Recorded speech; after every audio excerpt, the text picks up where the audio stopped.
What's going on? What's up?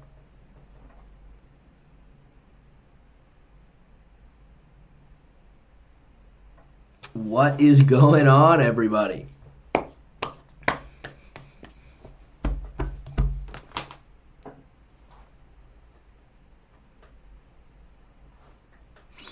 Hi, you guys. What's up? How you doing?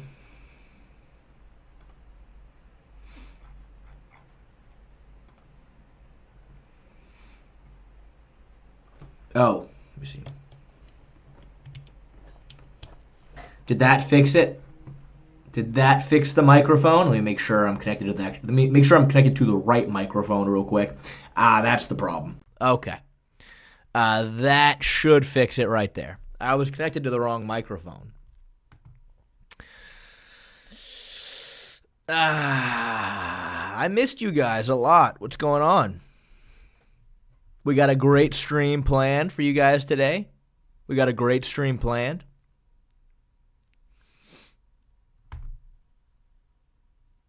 What took so long? Well, I was still researching. Sorry, I was still researching. I was going to wake up early today and research, but then I ended up training. So, I only got back like an hour and a half ago, but listen, we've got a real solid full card breakdown for you guys. Don't you even worry. Oh my goodness, I didn't realize there's a dono way up here. At Prince something. Let me see, what's your full username? Will it tell me? At Prince I don't know what your full username is, but unban me from chat and my life is yours. I don't know how you would be banned in chat given you donated. So yeah, I don't know how that works. I don't know how that works.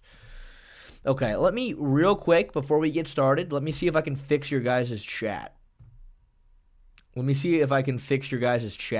me go to settings, community moderation, participants, moderation activity, timestamps, reactions, pop-out chart.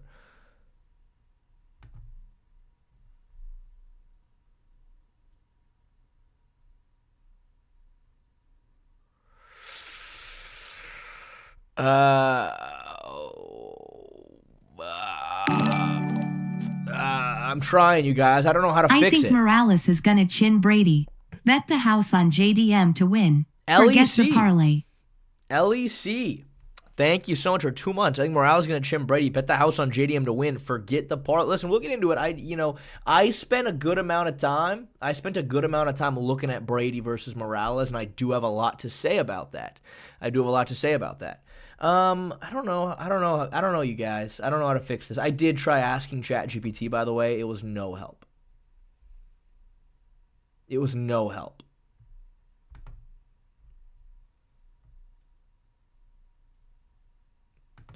Are we doing a curse parlay or a legit one? It's a legit parlay. That guys, though, I hate to be nitpicky, but like, I really, really hate to get nitpicky on this one, but... Do you get dumber questions than the UFC fighters at press conferences? Joker, thank you for the $5, buddy. Great question. No. Believe it or not, no. The UFC press conference questions are the worst questions that have ever been questioned. Here, I get good questions on stream at least. But dude, the UFC reporter, I didn't watch the press conference, by the way. I didn't watch the press conference. I literally didn't watch it. I have absolutely no fucking need to sit there and... Love you, Che. I love you, Kobe Zoldyck. I love you, buddy. I have no fucking need to sit there and listen to that fat fucking reporter get up there and go, So Jack, what does this fight do for your legacy? What's the feeling like fighting at MSG?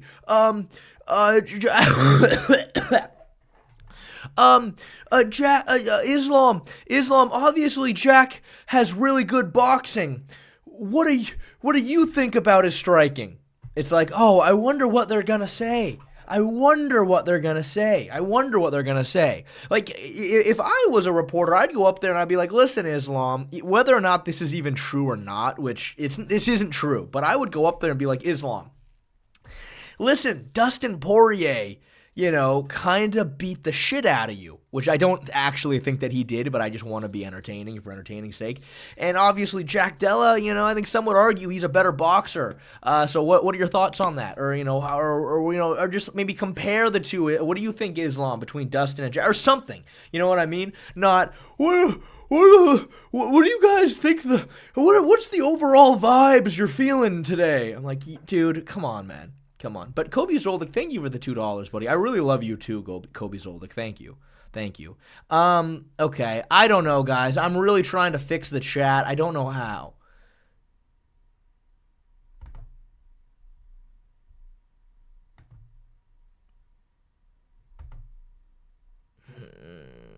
Oh, I don't know, you guys.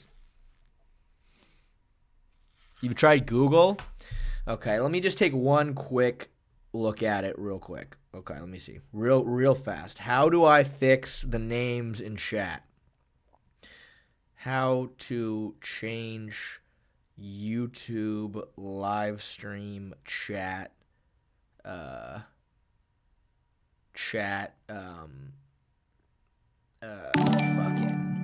Ogre Online. Funny how you knew I wasn't white cause I said JDM is gonna lose and I am glad DDP lost LMAO. Not Muslim either. The fact he won against Dustin makes JDM not even that different than past opponents.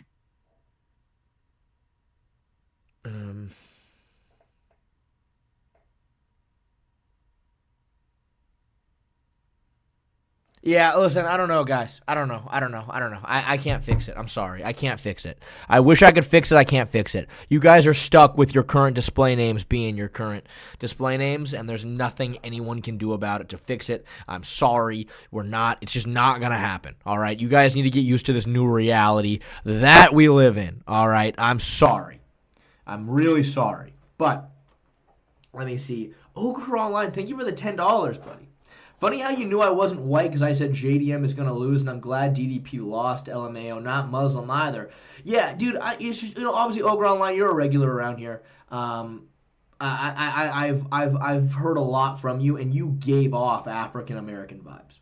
You gave off African-American vibes to me just from day one, which I did think was interesting. I did think that was very, very interesting.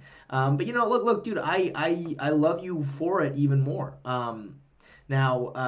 The fact that he won against Dustin makes JDM not that different than past opponents. JDM is going to lose, and I'm glad DDP lost. Not much money. The fact that he won against Dustin makes JDM not even that different from past opponents. I mean, listen, Ogre Online. I will say, though, dude, I really think Dustin Poirier and Jack Della Maddalena are two.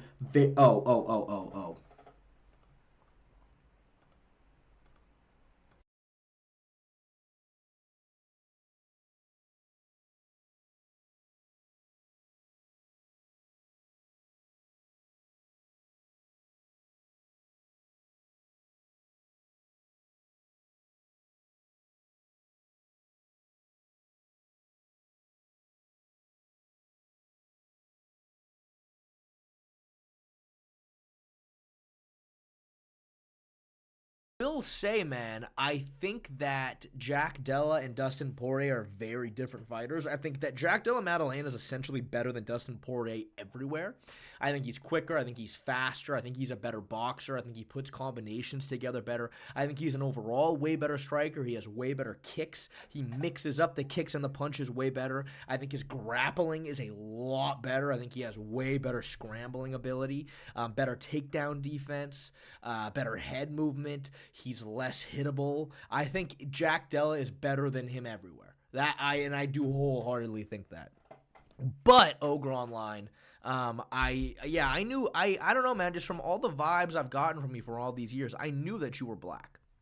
I could just feel it. So yeah.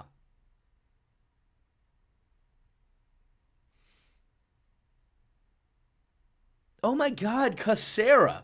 Thank you for the 10 sec. I really appreciate that, Casera. I really, really appreciate it. That's very nice of you, man. That's very, very nice of you. That's very, very, very nice of you.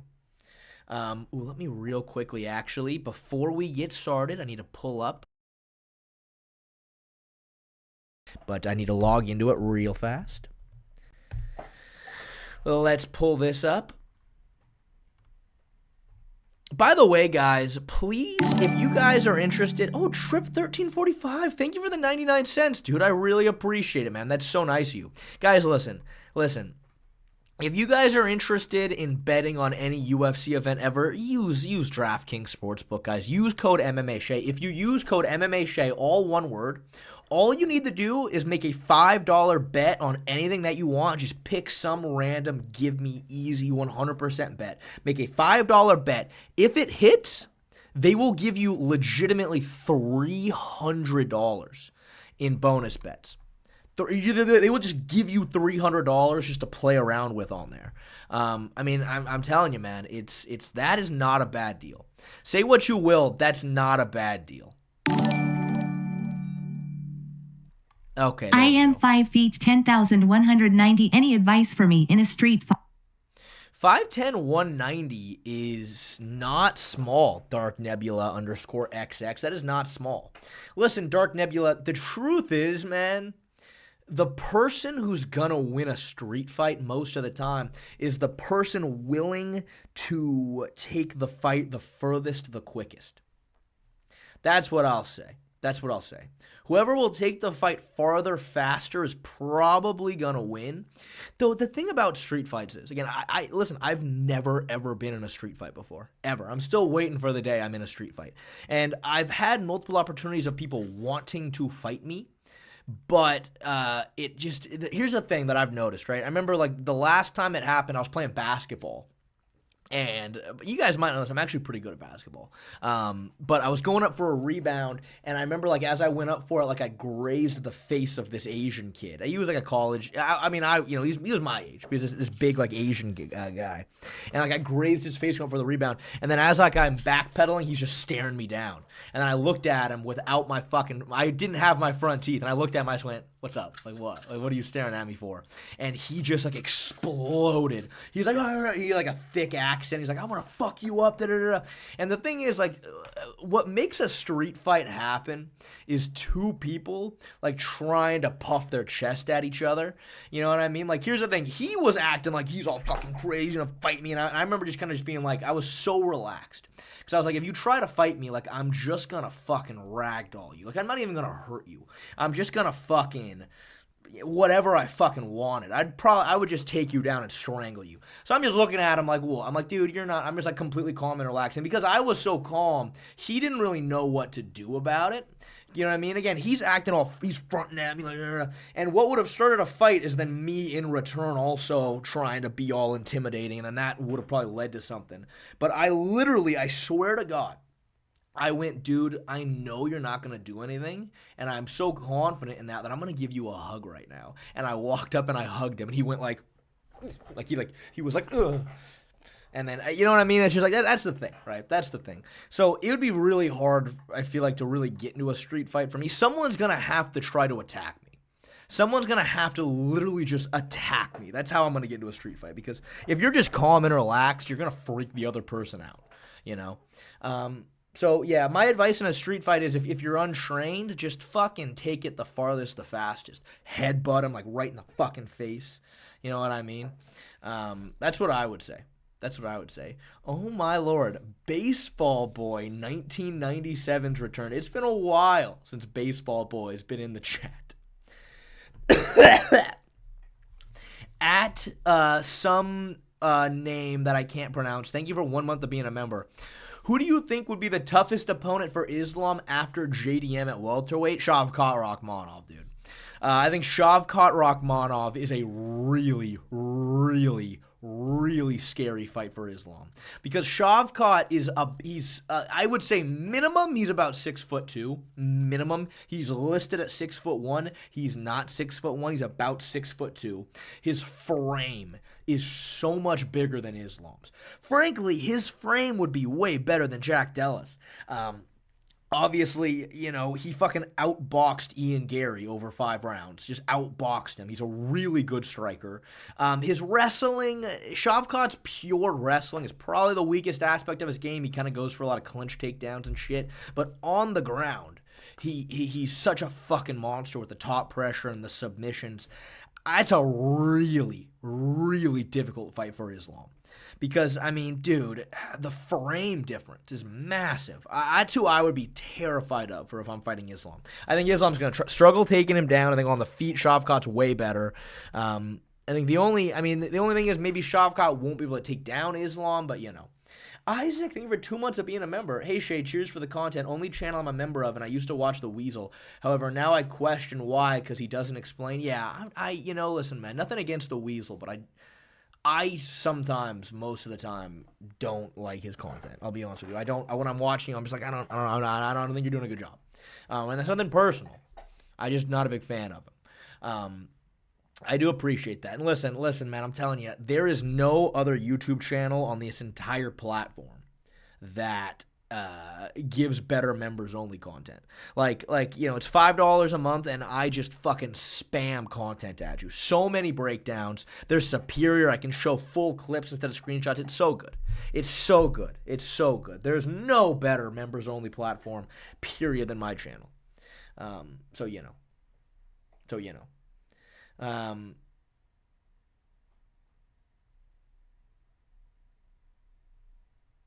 I've got his Walmart Dagestanis. But yeah, we'll get into it in just a quick second. Look, you don't post Yes, I do, Meti6740. I do post regular videos, but dude, you guys remember what the Joker said in The Dark Knight. If you're good at something, never do it for free. And I've really taken that approach. To heart. You know what I mean? If you're good at something, why am I going to just put it out for free? You know what I mean? Why? You know what I mean? Why? But anyway, are you guys ready?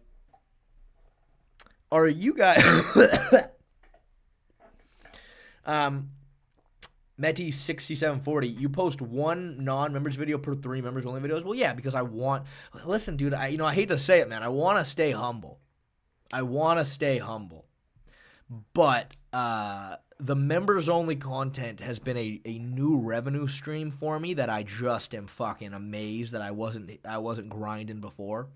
I now have 525 members, all paying $5 a month. And I'm like, fuck.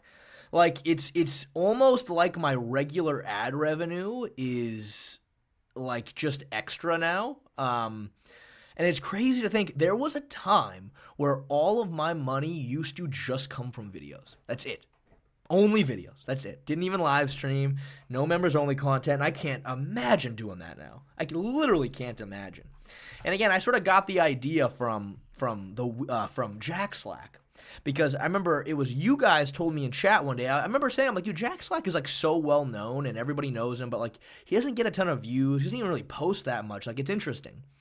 And you guys were like, you guys know, and you guys told me like Jack Slack has a Patreon where he makes $13,000 a month. And I was like, what? He makes $13,000 a month on Patreon. And I was like, fuck. My content is somewhat in the same vein of Jack Slack's. You know what I mean? Where it's like, I feel like most other, like, listen, you know, and I've said it before, like, someone like Bedtime, for example, makes really good content, but, like, you can't. I don't think he could put his fucking tier lists behind a paywall and people would be interested. But, like, my style of video, which is very analytical, where, like, I teach, you know what I mean? I think that there's more value. I think more people are actually willing to people will be willing to join a paywall to view a lot of that kind of content. So I think it works well with my style of content. You know what I mean? But yeah. So that's what, this is a long roundabout way of saying, please become a member on the channel. You will not regret it. Oh, speaking of, Adit Yavik Ikram 2743, thank you for joining the fan club. I appreciate it. If you want to join our members only Discord, let us know. Donlo can help you out with that. I'm sure he would love to. I'm sure he'd love to.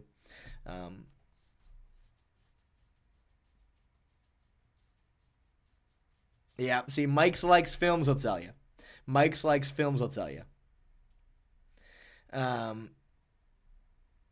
Oh, it's of a bitch. Thank you for the $2. I appreciate it. Which fights did you watch film for?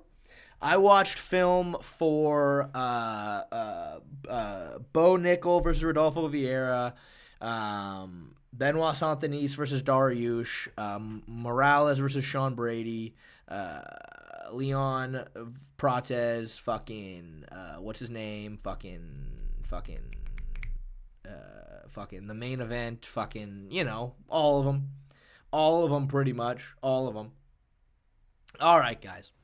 That's enough waiting around. Let's get started. Who's ready, everybody? Who's ready? Who's ready, everybody? Who's ready? Who wants to get started? Who's ready? Yeah, let's go. Yeah. Yeah, everyone looks real excited. Cool. All right. Starting off, guys. Starting off the walk. I missed your... Oh, did you fucking say something real quick? Let me see. Oh, yes, the walk. Thank you for 5 months of being a member. Guys, if I miss your thing, please let me know.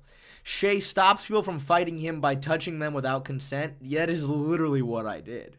That's exactly what I did. Literally verbatim. I gave him a big hug.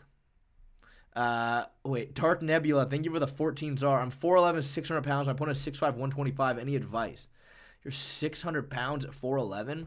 Just fucking be a bowling ball and just fucking roll into him, I would say. It's probably the way you gotta go. Wise Goat Face, thank you for joining the fan club. I appreciate it. I mean, I'm sure you already heard my whole spiel, but if you want to join the members only Discord, let us know. Donlo can help you out with that. But anyway, let's get started, you guys. Via /Borshev versus Mateus Camillo. Obviously, Vlash Borshev is 8-6-1. Mateus Camillo is 9-3-0. Both of their last fights came at a loss. Vashlash is from Russia. Fucking Mateus Camillo is from Brazil. The dead feeling. Thank you for joining the fan club, dude. I really, really appreciate it. Thank you. If you want to join the fan club, let us know. We'll get you into the members only Discord.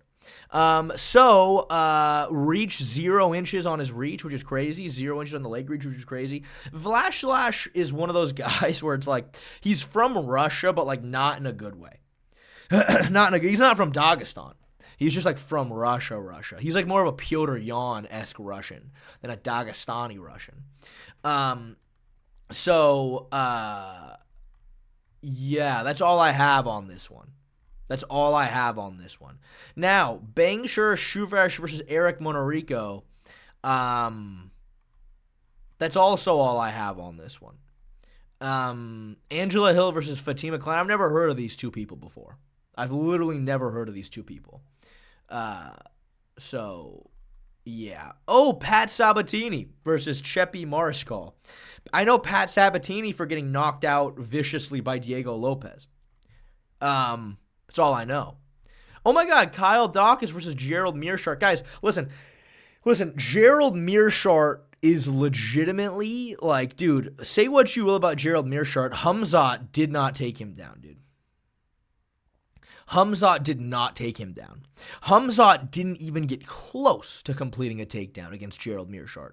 Hamzat literally, I don't think he ever even got a hold of Meerschaert's legs once. Ever. Never took him down. Which, dude, you know what I mean? Dude. Oh my God, Bows. Thank you for the $20. Jesus Christ, Bows. Thank you so much. Dude, that's insane. Where my hug at? You know, it's funny you say that, Bows, because I've weirdly multiple times been accused of being that guy in high school that would go up to girls and be like, where's my hug at? And I wholeheartedly mean this with all my heart and soul. I've never once said that. I've never said that ever in my life to a female. But like literally I think 3 separate times I've been told by different people, whether it's YouTube comments or in chat, being like, you seem like that guy. And I wasn't that guy. I was not that guy. But I really appreciate the $20, Bows. I love you so much, Bows. Thank you so much. That is so kind. You have no idea how much it's going to help me out. Bows, you are fucking legendary. I hope you know that. I love you so much, dude. I really, really appreciate you, Bows.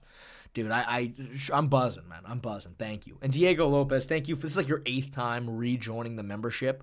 You keep coming back for more. I know the content's too good in my members-only videos. If you want to join the members-only Discord, which I think you already have, go ahead and do that. Go ahead and do that. Okay. Anyway, Malcolm Wellmaker versus Ethan Ewing. Malcolm Wellmaker, I know him very well. He's the guy that knocked out fucking he knocked out the Chris Moutinho really viciously bad. And listen, people think that Chris Moutinho, because of the Sean O'Malley fight, had a really good shin. But that just kind of goes into what I said about people don't really understand what it means to have a good shin in MMA. The reason why Chris Moutinho didn't get knocked out by Sean O'Malley is because the entire fight was him tucking his chin, bracing, and going like this the whole time. And it's like, yeah, it's going to be really hard to get knocked out if I'm just fucking like this the whole time. But then obviously against Malcolm Wellmaker, he extended in and was open and got clipped right on the chin. You know, again, I kind of think having a good shin is a little bit of a myth. I think it's just more so like, how good are you at seeing punches coming? How big are you for the weight class? The bigger you are, the more you can absorb. But like, same Chito Vera. Chito Vera, every single fight he has, anytime somebody throws a shot at him, he goes.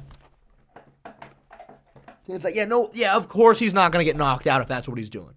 You know what I mean? But anyway, I've never heard of Ethan Ewing in my fucking life. So I don't know what to say about that one. Okay. Now, this is where we start getting into the fights. I know every single fight from this point onwards. Aaron Blanchfield versus Tracy Cortez. Mean Big 8, I disagree. I think that Marvin Vettori, that's what I'm saying, he's really big. He's a big, stout, thick, muscular guy. I think the more muscle you have, the bigger you are, the more durable you are. Same thing with like Dricus, right? Dricus is so big and so strong and so thick and girthy with the neck specifically that, you know, that's going to really aid in your chin. You know what I mean? So that's what I would say. Willie Green, Don Lowe can help you out with that. So Aaron Blanchfield versus Tracy Cortez. I'll be honest with you guys. I sort of lied here. I said that from this point outward, I would know everybody on. I know these people, but in terms of like breaking down this one, I've never watched Tracy Cortez fight before. I know people think like she's very attractive. That's the only reason why I know her. Aaron Blanchfield's a really good grappler. I love her fucking Kimuras. She's a girthy female. I literally cannot speak to Tracy Cortez, though. Isn't Aaron basically Marab? I mean, Aaron, yes, she's a little bit less explosive. The problem is, if you give Aaron Blanchfield someone like Manon Farrow, who's just fucking massive, Manon Farrow is huge and really strong. That is going to really hamper Blanchfield's ability to essentially do anything against her, which is what we saw. Because Blanchfield's really strong grappler, but not a super strong wrestler, you know? So that's kind of the problem here. Oh my God, Joker. Jesus Christ. Dude, thank you for the $20, Joker. That's fucking crazy. Thank you.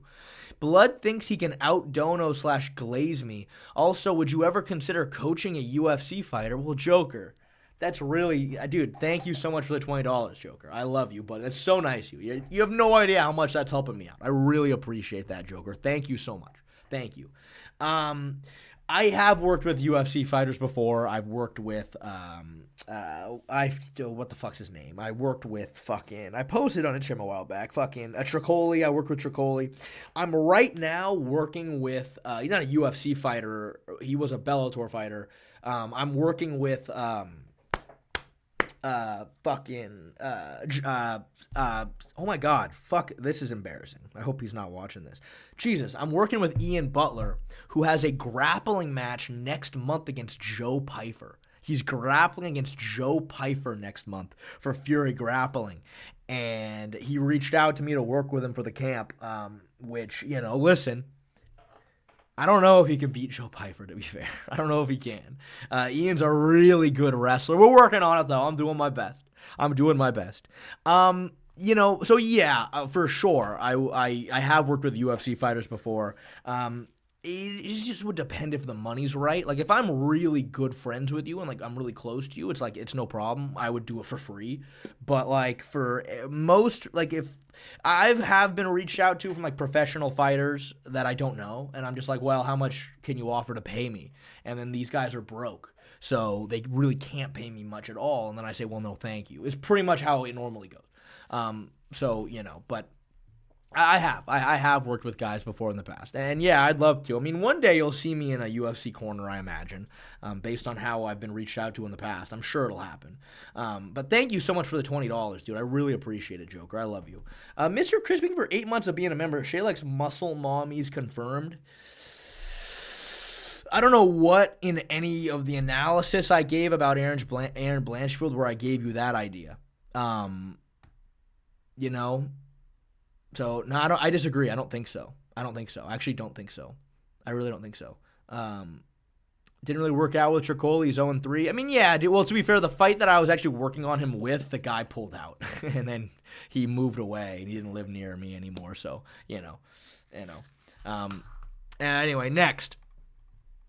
Roman Copilov versus Gregory Rodriguez. Now, here's the thing. I kind of feel bad for Roman Copilov because here's the thing. As you guys know, MMA fans have a really, really difficult time understanding, like, stylistical matchups. They have a really difficult time. Because I felt bad for Roman Copilov because he lost to Paulo Costa, and then everybody went, well, Paulo Costa sucks because Paulo Costa couldn't land a single shot on Izzy. And, you know, Roman Kopilov's supposed to be a good kickboxer.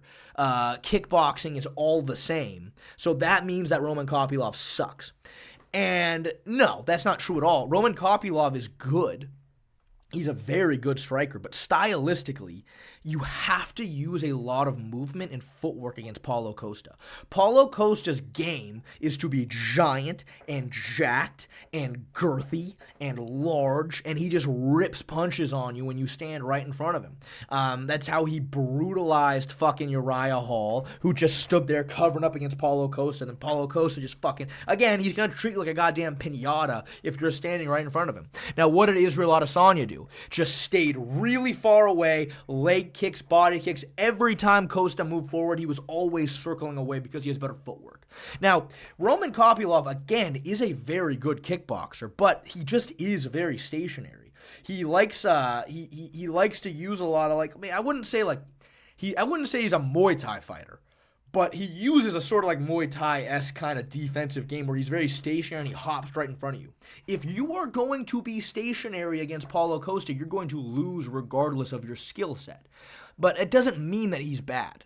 However, Gregory Rodriguez is the kind of guy that can sort of replicate a lot of what Paulo Costa was able to do against Kopilov. Because Gregory Rodriguez, defensively, he's not that great. Neither is Costa. But Gregory Rodriguez can fucking crack. And if you're going to be Roman Kopilov, whose game is going to be to stand right in front of you and then just, pepper you with leg kicks and jabs from far away, you're going to get brutalized, which is what happened against Costa, and I think it can happen against Gregory Rodriguez. Now, here's kind of the difficult part about this, though, is that that Paulo Costa fight just showed sort of the issue with that style of defense against somebody like Rodriguez or Paulo Costa. Now, is Roman Kopilov's team going to be smart enough to understand that he needs to change just how he fights defensively, and he needs to kind of implement different aspects into, like, in terms of footwork and things like that against someone like Gregory Rodriguez? Or are they not going to do anything? I don't know. If I was working with Roman Kopilov, we would be trying to implement a lot more footwork, a lot more movement, use your speed advantage. I just don't know if him and his team are going to do that. To me, it's very obvious that that's what they need to do. However, you'd be surprised how bad and how stupid a lot of MMA coaches are. Oh, Kevin Miller. You were the 6 months of being a member hoodie off? Dude, it's cold. It's raining outside. It's cold. All right, I guess. It's fucking freezing, though. It's fucking freezing. But yeah, I mean, obviously, right, you look at Gregory Rodriguez's fight against Hermanson, he can crack. And honestly, I think he's a little bit more accurate than Paulo Costa. Paulo Costa's girthier and bigger and a bit more durable, but Rodriguez is a more accurate striker. So I don't know. It just comes down to whether or not Roman Kopilov's team is going to recognize the problem with how he fights against someone like this opponent. Again, I don't know. I don't know. It's tough. I wouldn't really want to bet on this one because I do think Kopilov's more skilled. I think stylistically, Gregory Rodriguez is a bad matchup for him, though he should make improvements to his game post that Paulo Costa fight. I just don't know if he's gonna. So I'm kind of staying away from this one in terms of betting. You know what I mean? But anyway, we're getting to the good stuff here. Bo Nickal versus Rodolfo Vieira. Listen, man, this is a very fascinating fight to me. This is probably the fight that I did the most amount of film study on because it's a tough one because here's the thing about Rodolfo Vieira. He is so jacked. He's so big and so jacked. He is going to make Bo Nickal look tiny. I could not those fights against Petrosian, or not Petrosian, sorry, it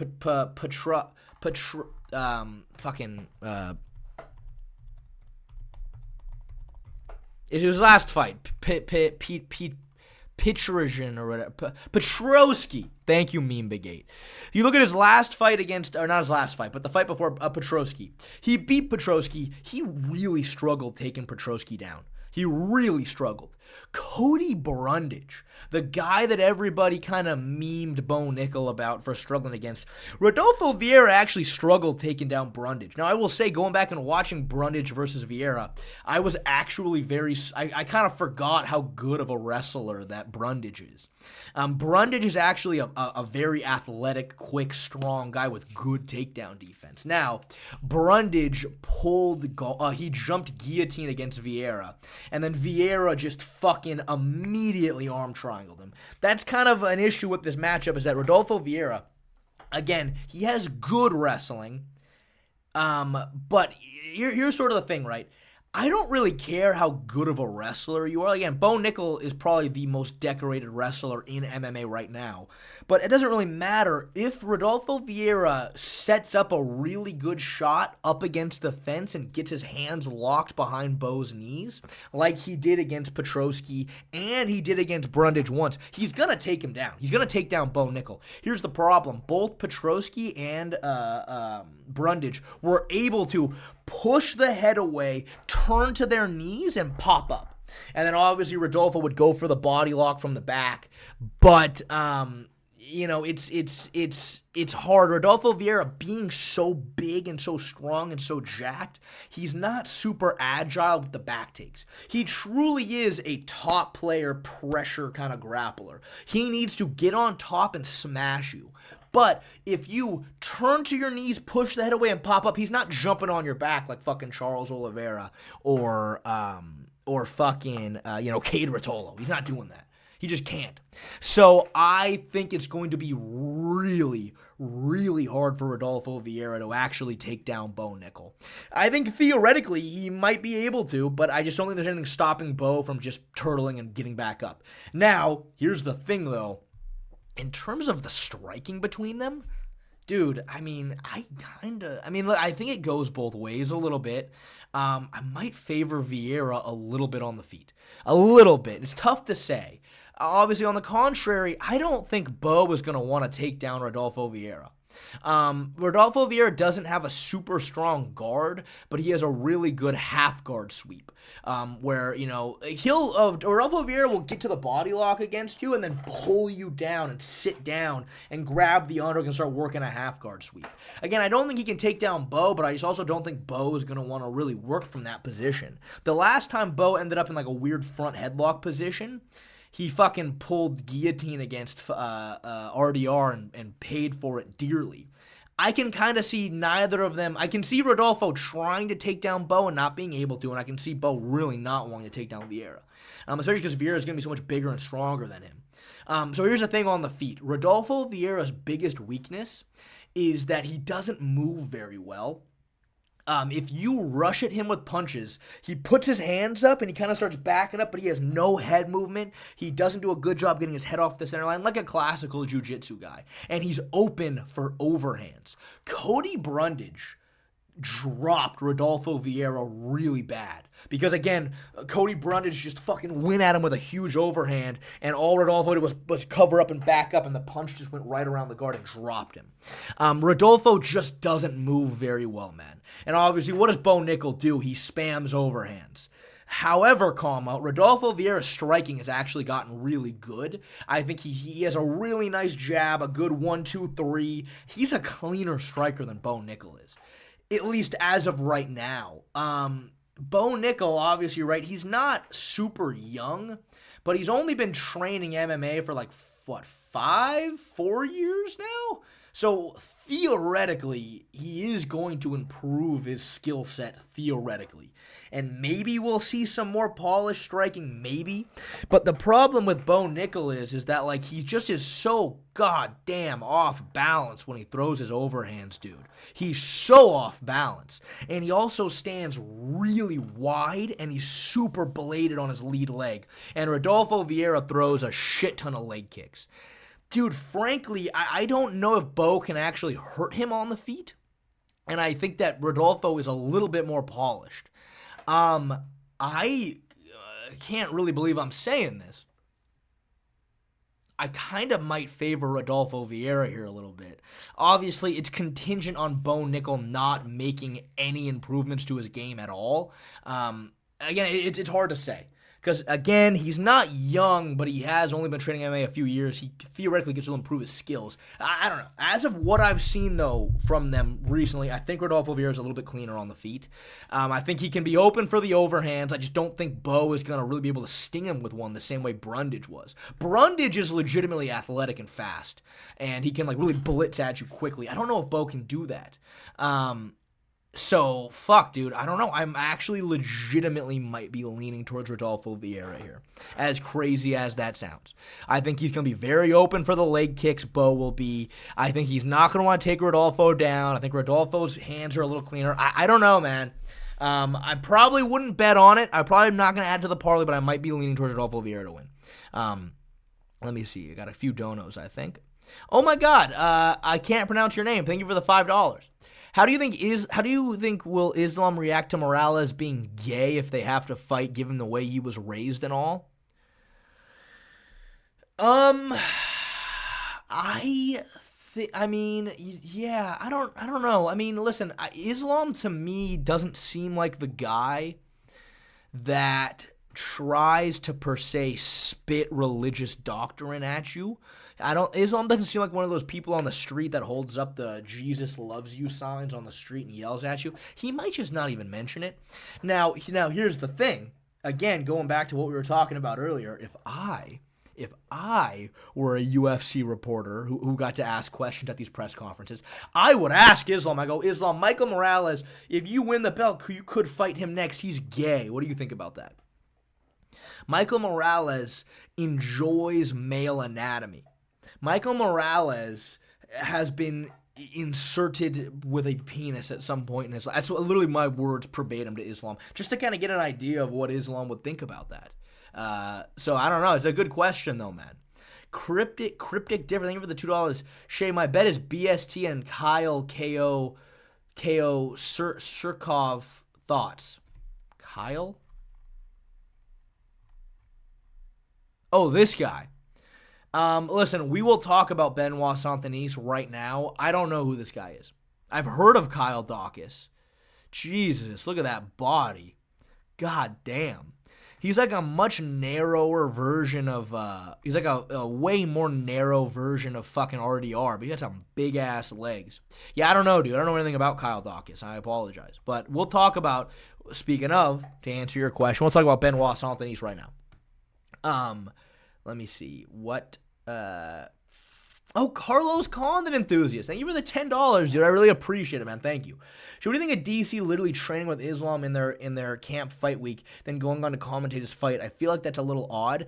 I think that Daniel Cormier, I don't know if he's ever done anything that I've enjoyed, period, ever in the UFC. And yeah, that's another big thing that I hate. He is so biased, you know what I mean? Like, he literally has been training with Islam his entire life. knows everything there is to know about Islam, has been rooting for him. Like, did you see, like, I remember there was a clip from when Charles Oliveira versus Islam first got announced right after a UFC event. They're doing commentary. They're doing, like, the post-show wrap-up, and you literally see DC go, he's doing that, hearing that Islam's getting a title shot. And it's like, and then he fucking commentated Islam versus Charles. And fucking, dude, his commentary for that fight in particular was one of his worst. That was so bad. His commentary for Islam versus Charles was so bad. Like, I remember because Charles was struggling on the feet against Islam. And we learned post that fight that Islam is just actually a really good striker. But you know what Daniel Cormier says? He goes, yeah, Charles isn't looking as good on the feet. It's probably because he's weary about the takedowns coming in his direction. Islam didn't, and he hadn't yet, and did not shoot a takedown that entire fight. So what the fuck are you talking about? Charles pulled guard once, and then there was a hip toss against the fence. He never shot a takedown. So what the fuck are you talking about? But he's just that so fucking... I mean, dude, I don't like all of the AKA guys. All of the AKA guys always just fucking are giving each other dry hand jobs over the pants anytime anybody gets asked about anything about them. You know what I mean? Like, remember back when Luke Rockhold was fighting, and you literally could not talk to an AKA guy without them going, oh, Luke Rockhold has ADCC level grappling. Luke Rockhold's got ADCC level grappling. And he fucking he couldn't even out grapple Paulo Costa on their fight. You know what I mean? It's just fucking, he is a good grappler, but they hype each other up so much. I hate it. I hate it. I hate it. I hate it. I hate it. Anyway, Beneil Dariush versus Benoit Saint Denis. Listen, I've got a lot of notes written about this fight. This is an interesting one. And the reason why this is an interesting fight is because it's a bit of an exact mirror match. It really is. You've got two guys who are both southpaw, who their entire offensive striking game is essentially huge kicks off of their back leg. They're both grapplers. They both like to take your back. They got, obviously Beneil's a jiu-jitsu guy. Benoit's a judo guy. But they literally fight almost the same way. I did hear that Beneil missed weight. That could or it could not hamper, it could not hurt. I mean, listen, I don't know, it's tough to say. Is that because Beneil's getting really old and full of mold? Maybe. Is it because he is fucking going to be way bigger and heavier than Benoit in there? I mean, maybe. But, when they faced off, Benoit Saint Denis was a lot bigger than him. Llama 36, BSC's not a grappler. He's not a grappler, huh? Okay. Didn't know that. Thank you. Kobe Zoldyck, thank you for the $5, buddy. DC has pre-written lines, and he will say them no matter what's actually happening. Well, yeah, as we know, he admitted he doesn't watch film, but he pays somebody to watch film for him and then write him notes. So he will have the notes there, and no matter what's going on in the fight, he'll just recite the notes. Like, we know that for a fact. Like, he's literally awful. Daniel Cormier is literally terrible. I on repeat rewatched the last event that he did where Laura Sanko corrected him on the judging criteria in terms of how it defines who's winning in the grappling. And I love it. I love it. I love Laura so much. They should always pair her with Daniel Cormier. But anyway. Yeah, so this is a mirror match. I mean, literally, both of these guys kind of do the same thing. They both have really shitty defense. Though, I mean, Benoit's improved the defense a little bit, which we'll talk about. Again, they both love ripping kicks off the back leg. They're both southpaw. It's hard because since they're both southpaw, both of their best weapons are not going to be there against each other. For Benoit Saint Denis, what's really going to be hard for him here is that Beneil's takedown defense and his back take defense is really fucking good. It's really fucking good. I mean, again, right? Benoit Saint Denis, it was after the Renato Moicano fight that he said he realized that he needs a real coach to, like, actually really work with him and improve. And we saw massive improvements when he fought Hoofy. Though, again, it's a little hard because there's been one fight that he showed massive improvements in. And, I mean, he really did show a lot of good improvements. The way that there were moments in the Hoofy fight where, like, I couldn't believe what I was seeing. Benoit would, he'd rip the kick off the back leg. He would then land the jab, feint the takedown, and then come back up with a jab and land it. And I was like, God damn, like, Benoit is, like, actually, like, being technical, and he's, like, setting up his game. Like, what the fuck? Obviously, though, the hard part is that Hoofy's takedown defense we learned was dog shit. Very dog shit. Just was not strong in the clinch at all, and that's going to be very different against Beneil Dariush, who Beneil Dariush's defense against Renato was insane. Obviously, the takedown defense against Gamrot was insane, but Renato in particular, like, Renato's A game is back takes, body triangles, but Beneil's defense from that position is so good, and that's kind of what Benoit wants to That is what Benoit wants to do. Benoit wants to pressure you, get you up against the fence, take you down, take your back with a body triangle, ride that position. I don't think that he can do that against Beneil Dariush. I think Beneil's defense from that position is going to be so much better. So, again, we have this weird mirror match where it kind of seems like both of their A games aren't really going to work against each other. So, I mean, then what does it come down to? Well, it comes down to the striking. And, then also, both of their striking defense is terrible. I do, though, think that Beneil's hands are much more dangerous. I don't think either of them are particularly super technical boxers, but Beneil can fucking crack. Beneil can land overhands on you and really sit you down, where Benoit doesn't really do the same. So just purely stylistically,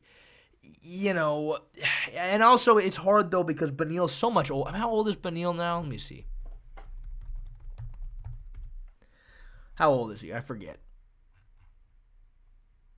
He's 36. I mean, I don't know, dude. I don't know. Just on a purely stylistical level, that's the one big advantage I see.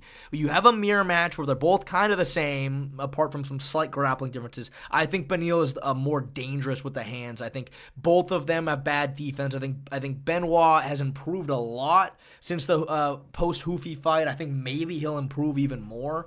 I just feel like his defense isn't great, and I think he can run into overhands from Beneil. But also,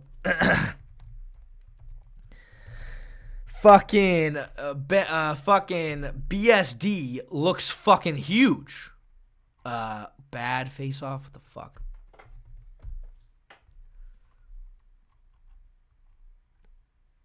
Okay. Apparently it just doesn't fucking exist. Maybe it just literally doesn't fucking exist. Okay, here we go.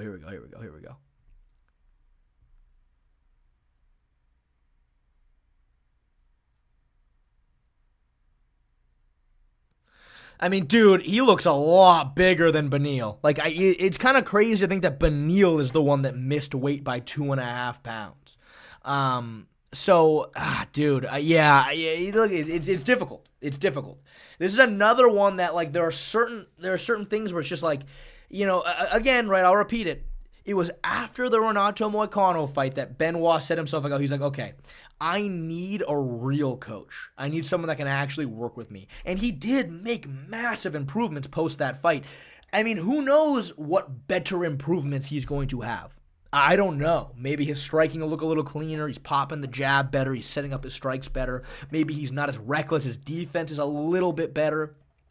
If that's the case, I think he can win because I think that he's going to have a lot of physical advantages here. I think, obviously Beneil's striking defense is also really bad, but if I am going to judge them based on what I've seen from both of them right this second, I think Beneil will win.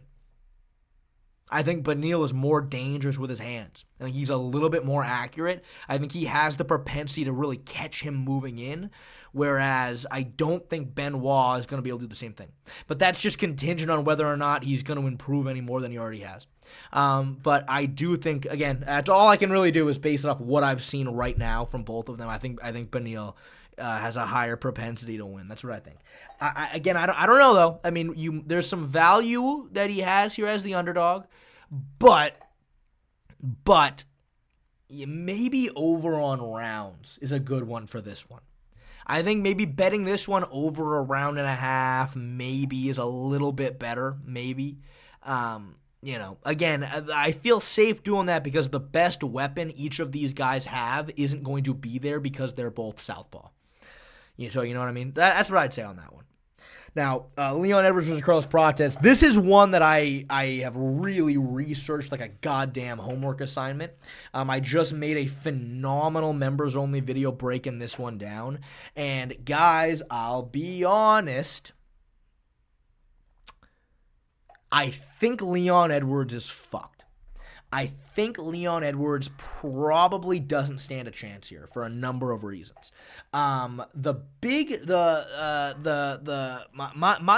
difference is that Leon Edwards, somewhat similar to these guys, I guess, is what is the best aspect of Leon Edwards' game. He likes to pressure, he likes to hold the center of the octagon, and he just fucking rips kicks. And his kicks are really, really fast. Super fast. And that's what he used against Usman in the third fight. It's how he fucking destroyed Cowboy. He's just fucking ripping kicks to the body, inside leg kicks, head kicks, back and forth, and he's so fast.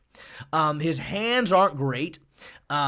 His grappling is really good. I think Leon Edwards' grappling is really, really good. Offensively, he's really good. He's not great off of his back as most UFC fighters are, but his takedowns are all right. His body lock takedowns are good. His back takes are really, really nice.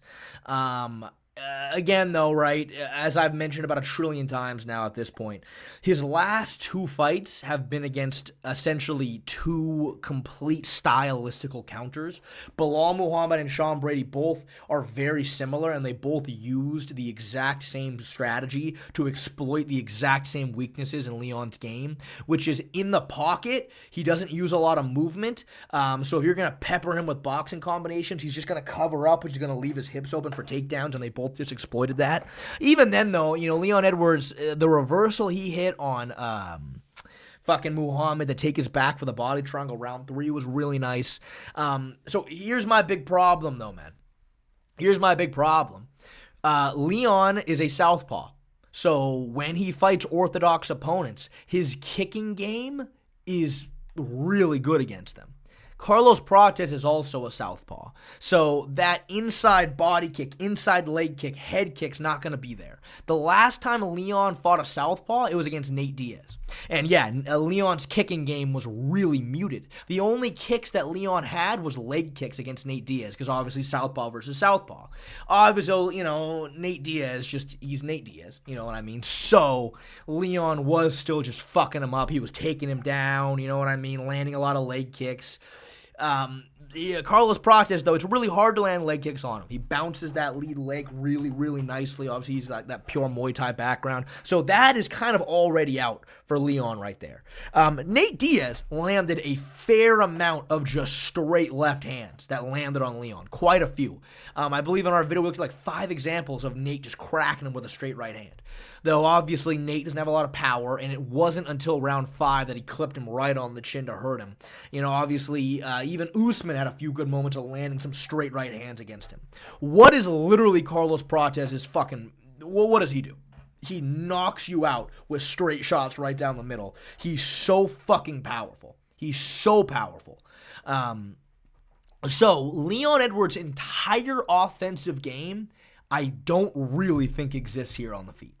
I think Carlos Prates, taller, longer, better movement, way more power, way better with the hands. Leon's defense isn't phenomenal.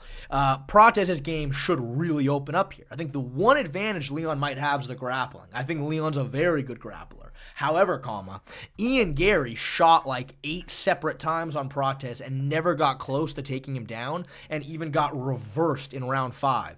Prates' grappling defense looked phenomenal. So I think Prates is a good pick for this parlay. Again, I think Leon needs to try to grapple with him. And I think that's going to be hard. I was very impressed with Prates' grappling defense against Ian Gary. So I think these odds are fairly close. I think this is one the odds makers don't really understand that well. So, that's what I will say. I think Prates should win this fight pretty handily. That's what I think. Now, Sean Brady versus Michael Morales. I'm curious. What do you guys think about this one? I'm curious.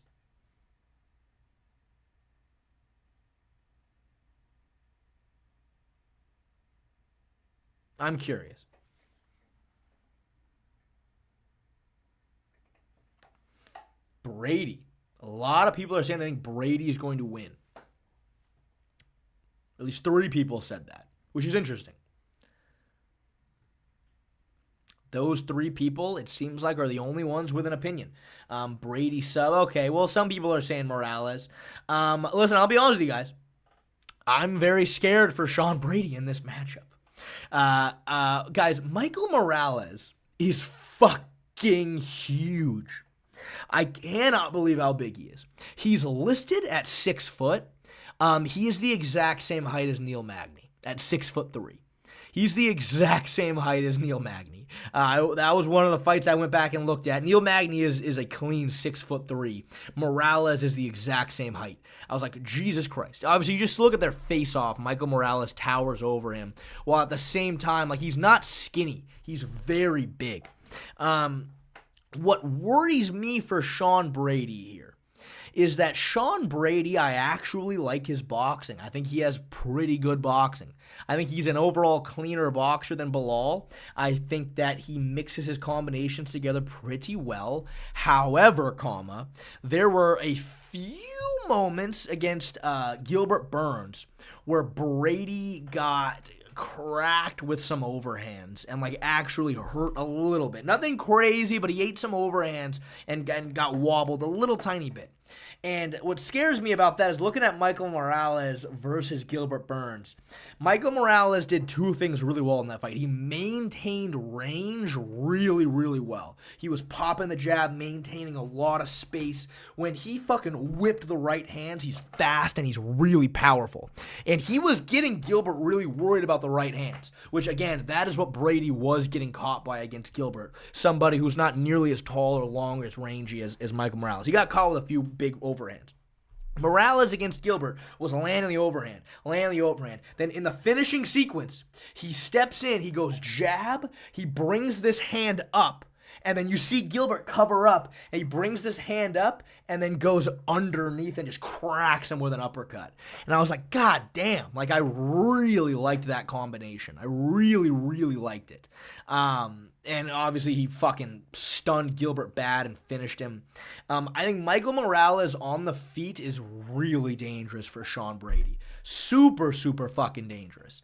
The big thing for me is how Michael maintained space. Gilbert got in on 1 takedown against Michael Morales. And it came from for the most part, again, he was maintaining space so well that Gilbert couldn't really shoot. But when he had Gilbert hurt, he kind of rushed in a little bit to try to finish him, and he ran into the takedown. And then, again, you saw how strong Morales was, though. It was hard for Gilbert. Even though he ran into the takedown, he kind of run the pipe a little bit, turn the corner. He did sit Michael down, then Michael just immediately turtled and then stood back up right away. It's hard, though, because Gilbert had just gotten hurt. Whatever. I like everything I'm seeing from Michael Morales. I liked everything I saw from him in that matchup. And obviously, right, Sean Brady is a good wrestler, but why did Sean Brady lose against Belal? It's because, Brady had better jiu-jitsu. Belal was a little bit better of a wrestler, therefore he could not take Belal down, and he got pressured, then finished on the feet by Belal Muhammad. He just broke to the pressure. I don't like Brady on the feet against Michael Morales. I really don't like him on the feet. Now, can Brady take down Michael Morales? Well, Brady likes body lock takedowns. He does have a decent double leg, but he really likes body lock takedowns. With how fucking big Michael Morales is, I don't know if Brady's going to be way stronger than him. I really don't know. I think that Brady, if he was just a little, I'd be more confident in Brady if he was a little bit more agile with the back takes. Because I can see him getting in on the takedown against Morales theoretically. Morales is going to turtle to try to stand back up. And that's the thing, though, is that Brady, he's strong in the body lock. He likes to drag you down and then take your back. He doesn't jump on your back, and which is going to kind of open up Michael Morales being able to turtle to stand back up. And obviously, clinch takedowns are really hard against somebody so tall and so long. Dude, truthfully, the really hard part about this is that Michael Morales, he, ranked number 8, but he's still sort of an up-and-comer.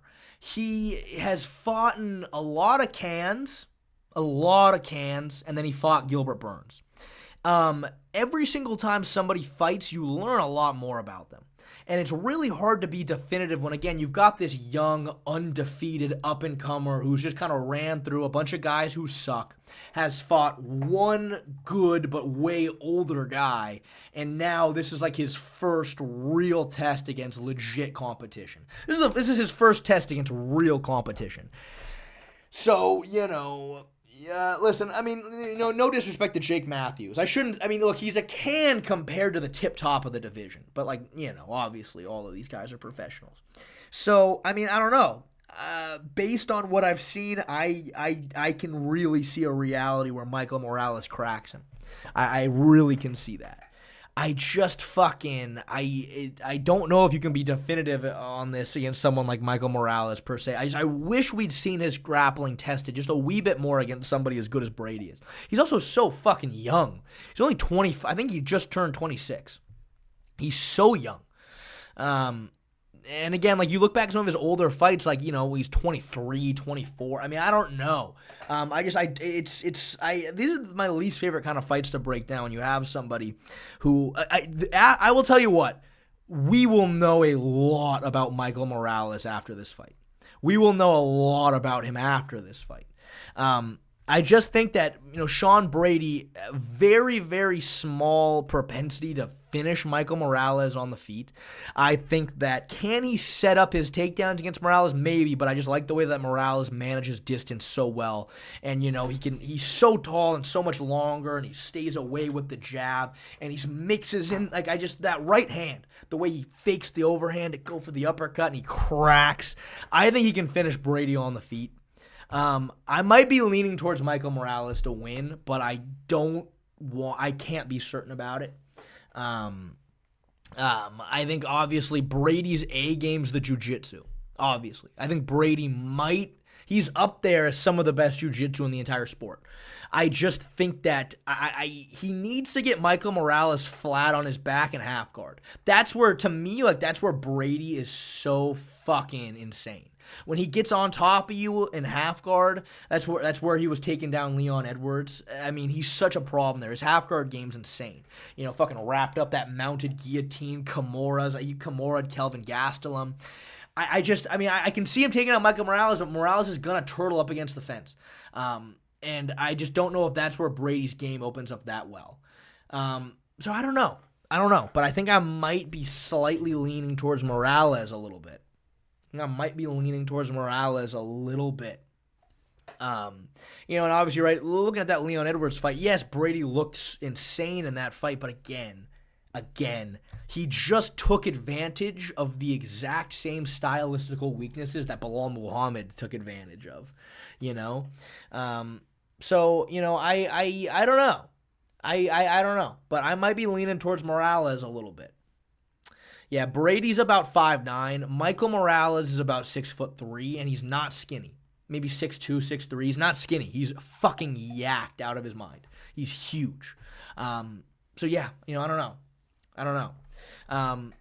I just, again, if I hadn't seen Brady get cracked with Gilbert Burns' overhands as much as I did, I would be a lot more willing to say he's going to win this fight. But just seeing Gilbert Burns crack him with overhands a good 3-4 times and seeing how Michael manages space with the amount of power he has and the way he fakes that right hand, I'm just like, fuck.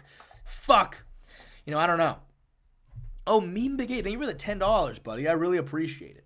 Sean Brady also hates getting hit. Every time he gets hit, he freaks out like Brock Lesnar did in his UFC career. We still don't know what Morales' sub-defense is, though, so I have no idea.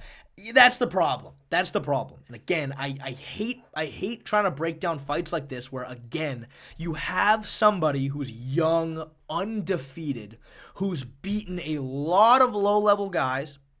He's beaten one old Gilbert Burns, who's like the only like really, really legit guy he's beaten. And now this is his first real test. His first real test right here. We will know a lot about him after this fight, but I don't think you can really be super definitive prior. Yeah, I just don't think you can. Brady, again, you're talking about like the Belal Muhammad fight. He just broke to the pressure. Belal Muhammad is a really difficult matchup for Brady. I think Brady's a little bit cleaner of a boxer, but Brady doesn't have a lot of power. Brady's not going to really finish you on the feet. Belal is super fucking durable.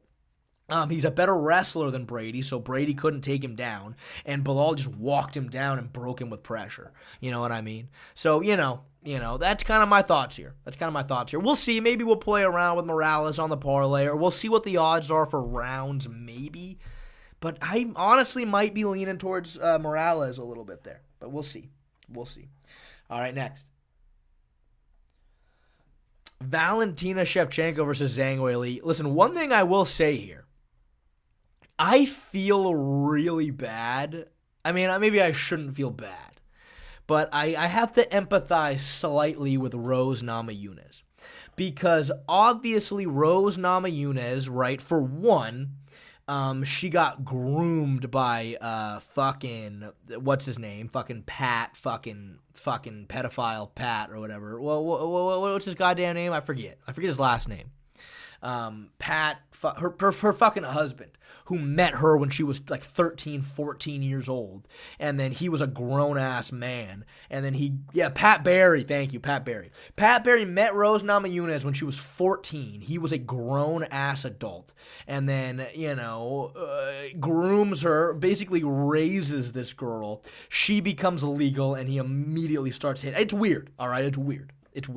But I feel bad for her because she definitively beat Zhang Weili. I know. Dude, that's so creepy, that love at first. I can't believe he said that it was love at first sight when she was fucking 14. Just the age difference? That's a good question. How old is Pat Barry? Pat Barry's 46, and Rose, let's do some math here. Rose is 33. So he met her when she was 14. So that was what? 10, 13, that was fucking 19 years ago? 19 years ago? So he was 27 and she was 14. What the fuck? But anyway, I feel bad because Rose Namajunas definitively beat Zhang Weili. She head kicked Zhang Weili and then she beat her over 5 rounds. She beat Zhang Weili handedly, though she had that one terrible fight with Carla Esparza. Loses the belt in that dog shit fight that honestly Rose should have won. Pat Barry just fucked her. Rose was way better than Esparza. But because of that fight, Rose had to go try to climb the rankings of 125 against, girls who were just way bigger than her. And it was hard. Rose has really struggled. But Zhang Weili just slides right into a title shot. I feel bad of the circumstances. But maybe I shouldn't feel bad per se, but let me see. Oh my God, Cage Side MMA. Thank you for joining the fan club. I appreciate it. Obviously, so much phenomenal members only content. There's so much, and I'm gonna keep pumping those out. If you want to join the members only Discord, let us know. Aaron, thank you for the $2. Give us the legendary Zhang Weili impression. I would. It's been retired, unfortunately. I would, but it's been retired. Again, that's my one really good impression. Anybody who's heard it, they thought, like, I remember I once answered the phone pretending to be Zhang Weili when my dad called me, and my dad, he asked me if I was retarded after I did it, but I think he was confused a little. I think he really thought that I was a Chinese lady, but Oh, Meme Beginning for the $5, buddy. Do you really believe Prime Rose with Trevor Whitman in her corner would beat current vastly improved Zang? I mean, what? Vastly improved where? Is she vastly improved? I'll be honest. I don't know. I mean, I have watched Zhang Weili fight live. I don't really remember. I didn't think she was vastly improved. I thought Rose was a step ahead on the feet, taller, longer, better wrestling. She was taking Zhang down. I mean, Zhang's a good grappler, but she's not great off of her back. I don't know. I mean, I don't know. I would need you to allow. I really don't know. I don't know. I didn't think she was that improved. Titano, over 8 months of being a fighter. Thank you so much. I really, really appreciate Titano. Thank you. I love you, buddy. Oh, Donko42, thank you for the €5. How did you build your fight understanding, and why do most fighters lack it? I'm so glad you asked that question, because I have actually something to say about that. I very, very, very, very regularly see people in my comment sections. They will say something, they'll reference something along the lines of, like, Shay, you have the best fight analysis of anybody I've ever seen, obviously outside of, like, pro fighters. That's what they'll say. You know what I mean? Which I understand. That's what people say, right? They go, well, you're amazing. Well, obviously, though, you can't, outside of pro fighters are different. You know what I mean? I see people say that. Or, for example, I'll see people say, like, well, if this guy's saying, and then obviously, like, I remember, like, after I made my Charles Oliveira Ilya breakdown, people were making, it was kind of a meme, but people were like, dude, we need Charles to see this breakdown. And people are like, dude, Charles is a professional fighter. He already knows. Dude, that is so not true. It's so not true. When I was fighting, obviously, I still train a lot. I do think I'm all around a better fighter than I used to be, obviously, but when I was fighting, and that's all I did was be a fighter, I was not nearly as good of an analyst as I am now. Not even nearly, because I wasn't trying to be an analyst. I was just trying to be a fighter. You know what I mean? It's completely different. It's completely different. The only reason I feel like I'm a good analyst is because, obviously, I think being a fighter and training a lot helps you in a lot of areas, like with certain understandings and things like that, obviously. But I became good at analyzing fights because I made an effort to do that. Because I started making YouTube videos. And because I started making videos, now I need to break down fights. So now I research fights and I write notes and I try to be an analyst. That's what makes me a good analyst, not being a fighter. Being a fighter has nothing to do with being an analyst. Because when you're fighting, you're not analyzing. You don't spend your time watching everybody else and trying to understand what makes everybody else so good. You just focus on yourself. So, like, the notion of, like, if you are a fighter, you're a good analyst is just completely not true. It's completely not true. And I think that's, in fact, a complete myth. You know what I mean? If you want to be a good analyst, you need to make an effort to be one. Obviously, training helps a lot. But if I never, ever did YouTube, I wouldn't be a fucking 100th of the analyst I am now. I just wouldn't be, because I would have never made an effort to be one. Like, when I was fighting, I would train and then watch the fights for fun.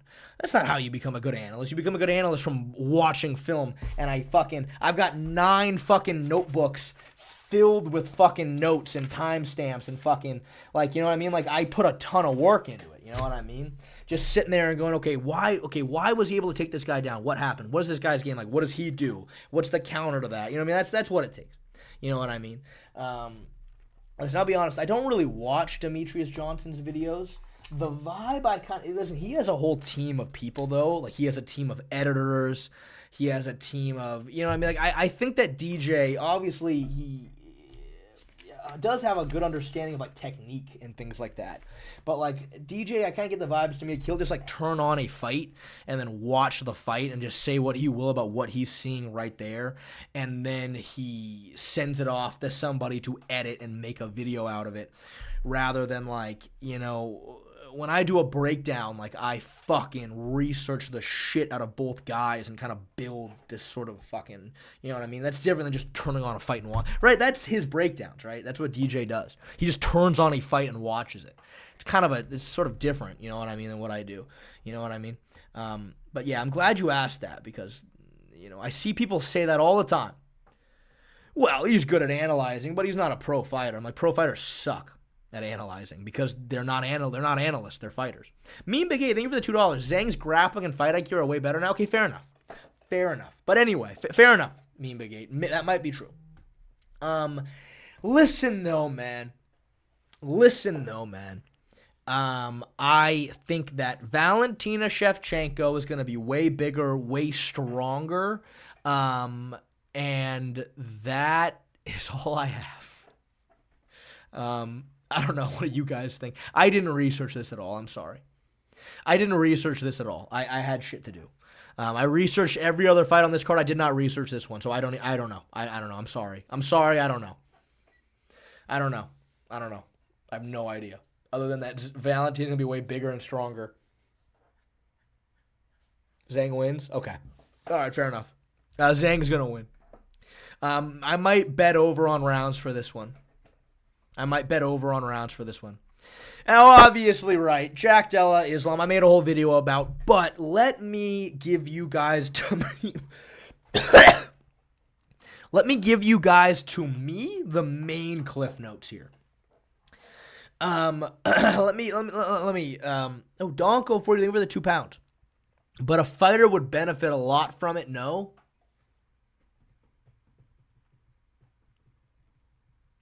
I think they can.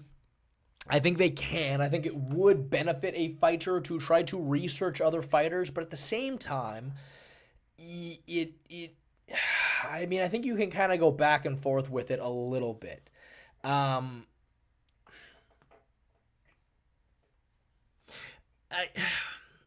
Okay, here's the main difference, right? Like, what I do when I make a breakdown is, I think, different. Like, like for a fighter to research other fights is them just watching fights. You know what I mean? They might pick some things up and go, oh, I like the way that he did this, or I like, whatever. I like that, whatever.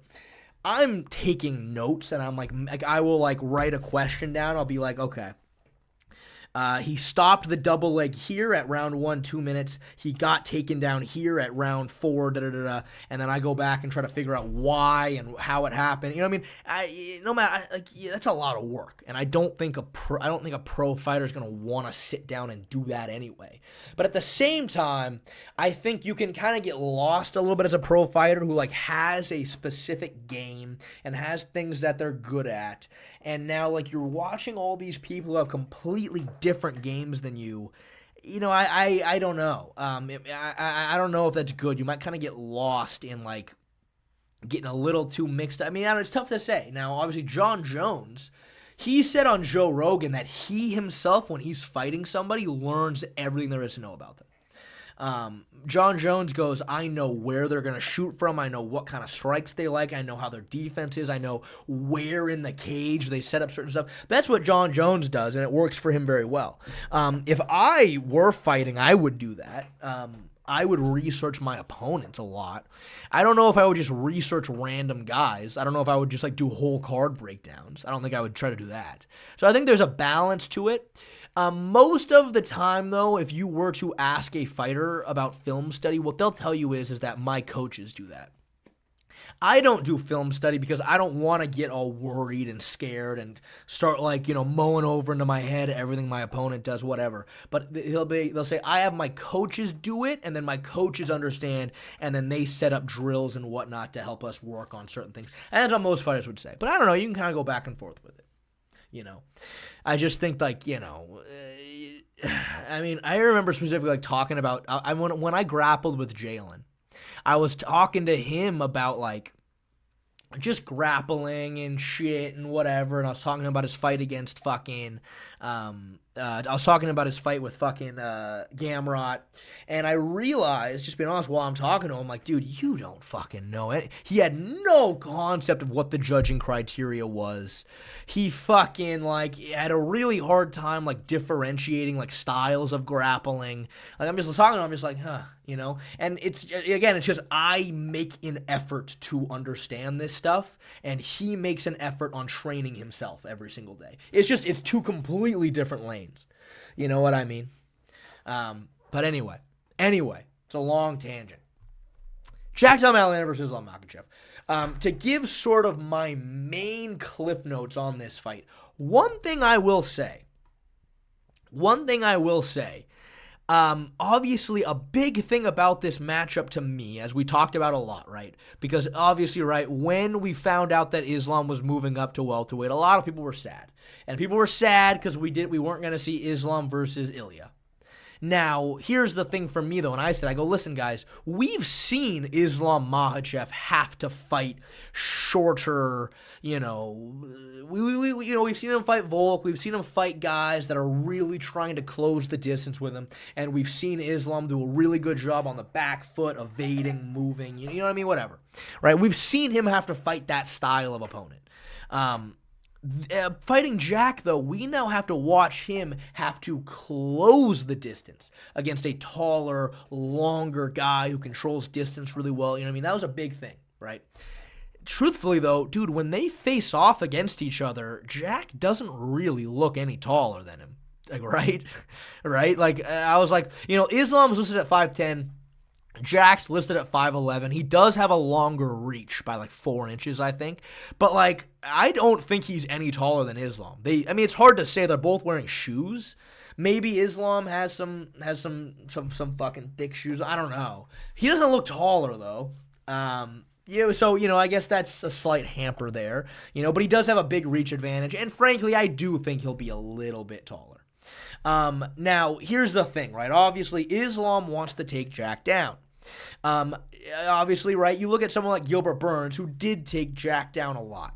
Say what you will about Gilbert Burns, but like, comparing Gilbert and Bilal, for example, Gilbert Burns is a lot quicker than someone like Bilal Muhammad is. He's way quicker and way faster and more just fast twitch. Honestly, I think Gilbert is faster than even Islam is, which that's a big difference. When Gilbert explodes at you with a double or single, like, he's fast, and I think he's a little faster than Islam, and that obviously hampered Jack's ability, but also Jack's striking game against Gilbert wasn't built to stop takedowns in the same way that it was against Bilal. He changed a lot about his striking game when fighting Bilal Muhammad, obviously, right? Lowering the hands. Every time he would throw a jab, he would drop his head down, so he would use his head as a block. There was a lot that Jack did to stop the takedown that wasn't there against Bilal. Now, Bilal is a better wrestler than Islam. Islam is a way better grappler, better back takes, better submissions. So, you know, for Islam, to me, it's going to be, can he take Jack down? If he does take Jack down, I'm very interested to see about the scrambles and how that looks. But that's obviously where Islam is dangerous. Well, you know, true silence, Bilal's takedown defense is one of the best aspects of his game, and his pure boxing's cleaner than Gilbert's, and that's why he beat Gilbert Burns. It's all stylistical, you know what I mean? It's all stylistical.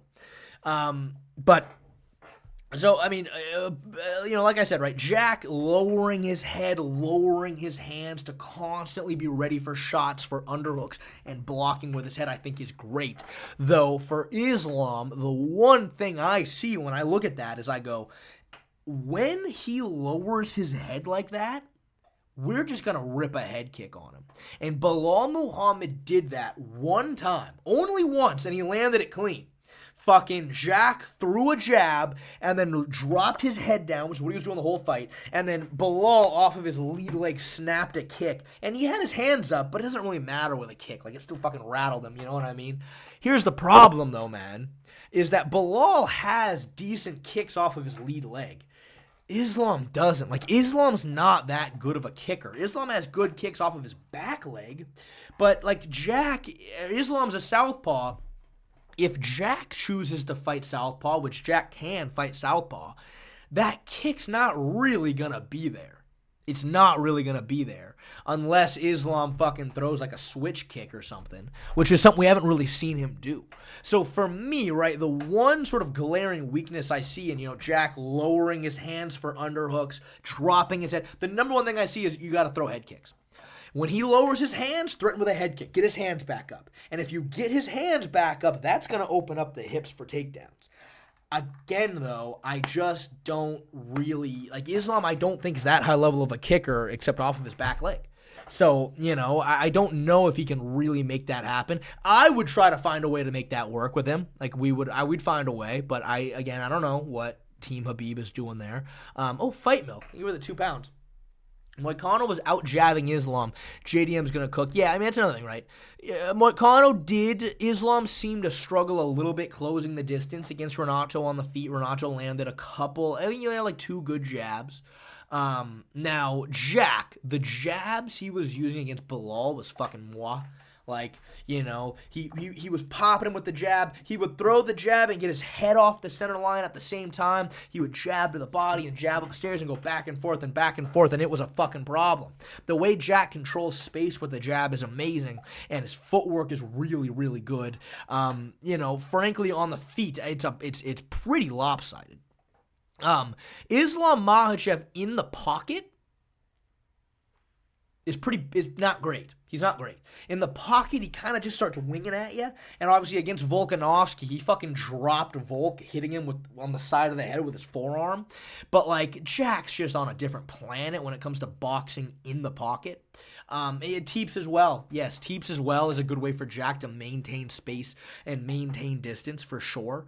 But, yeah, overall on the feet, I think this is hard for Islam, having to close the distance. Now, maybe Islam will try to kind of more stay away from Jack. That's another thing, right?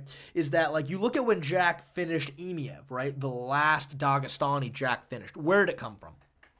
Well, Jack had just escaped that anaconda choke. Jack pressures him, starts throwing a combination, and Imiev stood still and covered up. And that's just not a good idea against Jack because his combinations are too clean. And he's just like headshot, body shot, drops him with a liver shot. Islam will never just stop and cover up. He will always be moving and he will always be circling, right? That's his number one thing to do. And what Volkanovski figured out in their fight is that when Islam evades your punches, that's when you end the combination with a leg kick. Because when you're using so much footwork, you're going to be open for leg kicks. And Volk was using that very well. I fantasize about going back in time to when Charles was fighting Islam and going, Charles, look at me. Look at me in the eyes, Charles. He's evading you every time you go forward with punches. Just slam a leg kick every single time. Slam it every time he circles away. And it could have worked. Obviously, I can't do that. But if that is what Islam looks to do in this matchup, is just stay away, shoot, stay away, shoot. If Jack can just, 1-2, Islam circles away, bam, leg kick. Right as he's backing up. He's going to land it. And if he does that from the very start of the fight, I can see Islam's movement really starting to slow. And if his movement gets compromised and he does get stationary and covers up, that is where Jack can fucking really hurt him. Now, again, here's the thing, you guys. Here's the thing, though. Listen, how is Islam necessarily going to look up at 170? Is he going to look a lot stronger up at 170 than we've ever seen him before? Is all of a sudden his grappling strength going to be like plus fucking 10? Like, we're going to be like, Jesus Christ, Islam looks so strong up here. Like, oh my God. Without having to cut weight, his grappling is way better. Is that going to happen? Is he going to look a lot slower moving up to 170? Is his cardio now going to be better moving up because he's not cutting? Is it going to be worse because he's carrying around more weight? I mean, I literally don't know. And nobody knows. I don't think you can be certain. You've never seen somebody fight at a weight class before. I don't know. Now, obviously, on the scale this morning, Jack looked a lot more jacked than Islam did, pun intended. Looked a lot more jacked, a lot more cut. Now, Islam said he wanted to be 182 at the start of fight week. That's really light for 170. But it might make sense if he feels like he's way slower up at 170. It might make sense that he wants to kind of cut down a little bit more and be a little slimmer. Again, only point is, listen, based on these odds, man, and based on how they match up against each other stylistically, I mean, we'll get to it, but I think you can make some good parlay picks with these odds. But at the end of the day, man, don't let anybody gaslight you into thinking they know what's going to happen in this fight, because if you've literally never seen somebody fight at a weight class, you don't know what they're going to look like in that weight class. Like, I'm sorry, but there's no way. There's no way. But when it comes to the grappling, right, I think that Islam actually getting in on the takedowns, it might be a little hard for him, especially if Jack does a really good job keeping the fight out in the open. I think Islam's takedowns out in the open, for example, are way better than Khabib's were, but still, his takedowns open up against the fence. Out in the open, Dustin was doing a good job stopping takedowns out in the open. Now, Jack's game plan should be to not get backed up and maintain space really, really well, pop the jab and teep and leg kick and fucking, stay out in the open and don't get pressured. Now, Belal Muhammad was able to pressure Jack back up to the fence. He was able to do that. Now, the reason he was able to do that, though, is because Belal Muhammad is just inhumanly durable, getting fucking pieced up with combinations and still moving forward the whole time. Islam can't do that. So how is Islam going to pressure Jack? I don't know how he's going to pressure Jack. I really don't know. But if he can threaten with high kicks and keep Jack's hands up, that is going to open up his hips. And when he gets attached to Jack's hips and Jack looks to cause scrambles, that is where submissions are going to open up. That is how Imiev put Jack into a Darce choke. Now, Islam Makhachev might have the nastiest Darce choke the sport's ever seen. I think if he does put Jack in a Darce choke, he'll probably finish it. Now, Jack Della has been working with Craig Jones for the last 6 weeks. Probably the literal best guy in the world to have in your corner for submission defense. So should Jack on paper be very prepared for it? Yeah. He should. Have I seen Jack's Darce defense myself with my own eyes? I've seen some Anaconda defense against Emia, but that's different. I don't know. I don't know what he's been working on in camp exactly. He did apparently put Craig Jones to sleep with a Darce choke. I think that video's fake. Because Craig literally jumps and flips himself over off that throw. So I don't know. Islam has good foot sweeps and good throws and stuff in the clinch, for sure. That could be a good way to take Jack down. Just overall, though, man, I like Jack here. Overall, purely stylistically, I trust Jack. Again, is Islam going to look bigger and stronger than we've ever seen him ever before at one time? I don't know. If that's the case, I'm worried. But if I'm only going to just take physicality out of it and just say they're going to be equal, and I go skill for skill, I go Jack all day. I go Jack all day. That's what I think. That's what I think. Wise goat face, I don't think Gordon Ryan's the best. Not in coaching, at least. He's the best grappler. But like on Joe Rogan, they asked Gordon on Joe Rogan. They went, hey, so this was right after Khamzat fought DDP. They asked Gordon, they go, if you were working with DDP, how long would it take him to be able to contend with Khamzat in the grappling?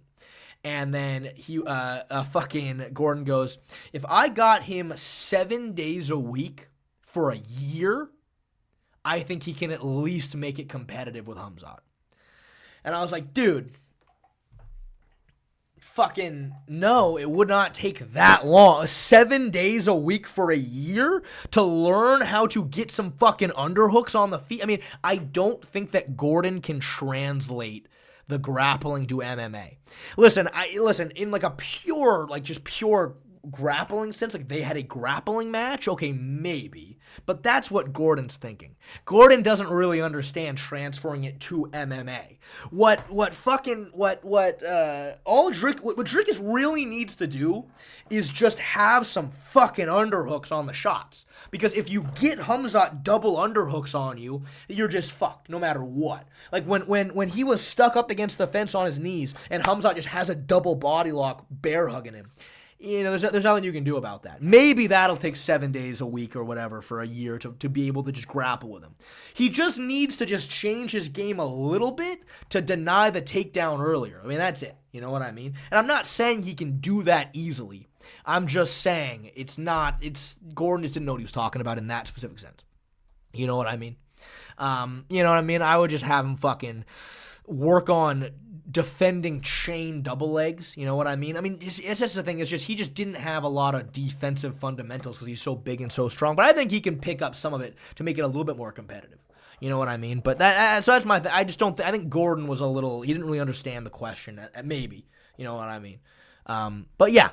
So listen, guys. With all that being said, let's put my parlay together. Let's put my parlay together. Obviously, dude, fuck. I'm nervous about this one.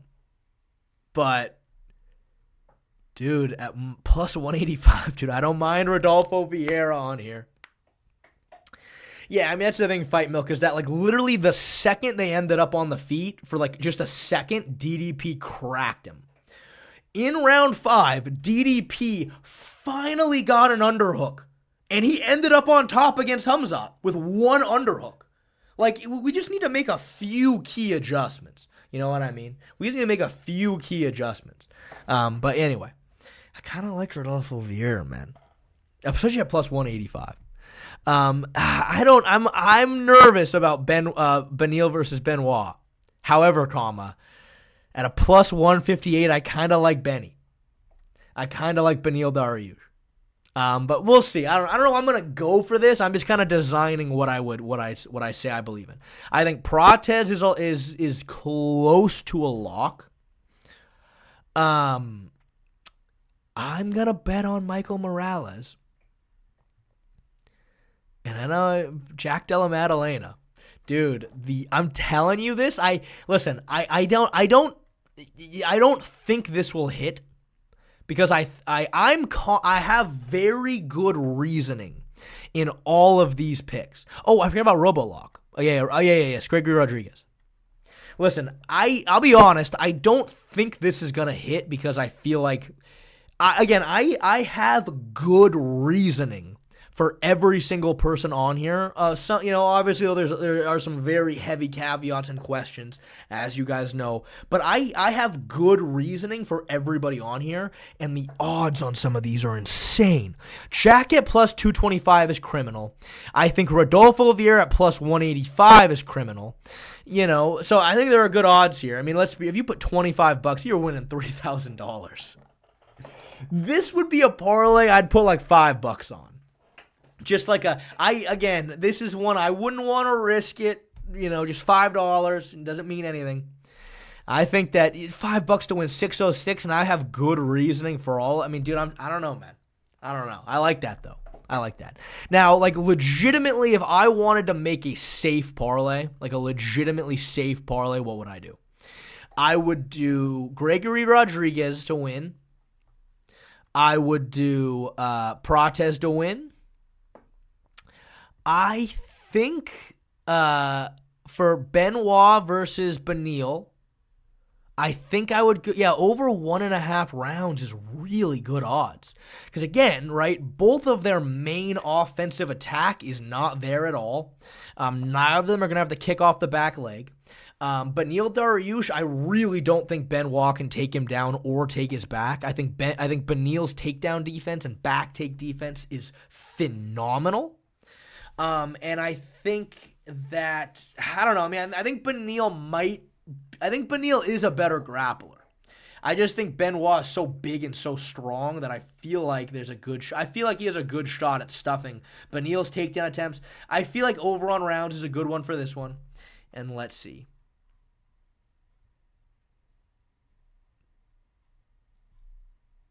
Let's take Jack off. Let me see. What are the round odds looking like on this one? Maybe over 2.5 rounds is not a bad idea. I think over 2.5 rounds is not a bad idea because I think that obviously Jack doesn't have a tremendous amount of power. I think that Islam is going to try to stay really, really safe. I might not mind over 2.5 rounds. I might not mind that.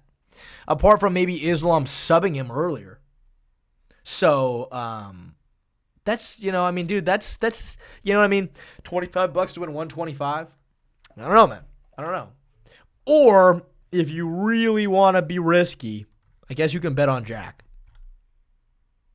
But that's up to you. That does make the odds a lot better. 25 to win 314. That does make the odds a lot better. So I don't know, man. I mean, I think in terms of like a safe parlay, I kind of don't mind this. Obviously, I wouldn't mind going over on rounds for Zhang, Weili, or Valentina. But, like, the odds are dog shit on that. Like, Jesus Christ. Minus 375. Oh, minus over 3.5. I mean, I guess you can bet on this going to decision. I wonder what the odds are on that.